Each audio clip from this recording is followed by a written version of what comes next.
Hey guys, welcome back to World of Tanks with Final. Apologies for the name change. Had an issue with the opening audio. Of course, I did take it from something else. So we've just sort of started all over again. But it did give me a chance to redo the intro as well. So I hope you like the new intro.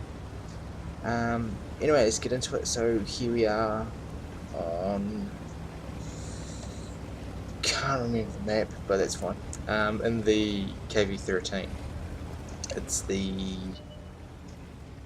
one of the 3 tier 7 Russian mediums, and it's not a very common tank, mainly for the reason that it's in a weird place in the tech tree. You don't actually have to go through it to get to the end of any line. It kind of bridges some paths, so you can get to it from the KV-85 and you can get to it from the T-34-85, and it leads on to the IS or the T-43. So that's really good. So you don't see a lot of people, many of them around, which does cause a little bit of a problem. Probably the biggest problem that you have driving one of these is that you have certain medals for destroying every single tank in a certain tech tree. And because you don't see many of these around, kind of like the Object 263, the tier 10 Russian tank destroyer, because you don't see many of them around, a lot of people will focus them down to get that kill of the vehicle for their medal.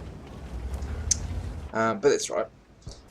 So here I am in the KV-13, the same 85mm gun on the T-34-85 and the T-43. It also has, and this is probably the nicest thing about it, it has good armour. I know, medium tank, good armour. But no, it actually has quite good armour. Technically it's better than the IS, which is the tier 7 heavy Russian tank. So it's got better armour than the IS, it's got better mobility than the IS.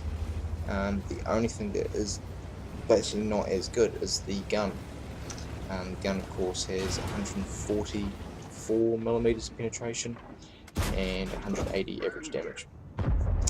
But as you can see here, I'm popping a shot off every 4.8 seconds.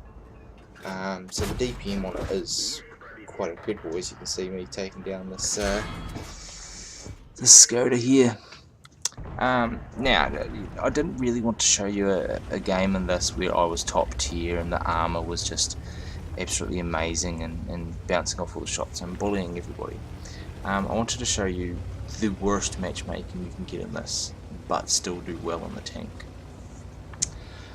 So what I'm going to do is I'm going to come around to the middle of the map. I know that the Lurva on the western side of the map is yelling for help, but because I don't have the gun depression in this, coming up over that ridge to his right really wouldn't be a good idea for me.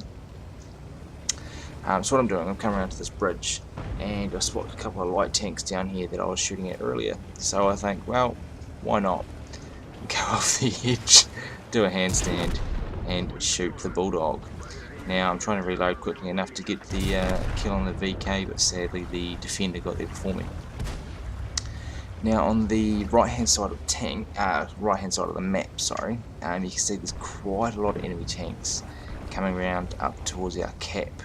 So me and this defender here, we're gonna pop around and see if we can't give them a bit of a surprise. Hopefully, yeah, we'll say happy birthday first, so it's it's allowed. So coming up here, and we can take a shot at the AMX first.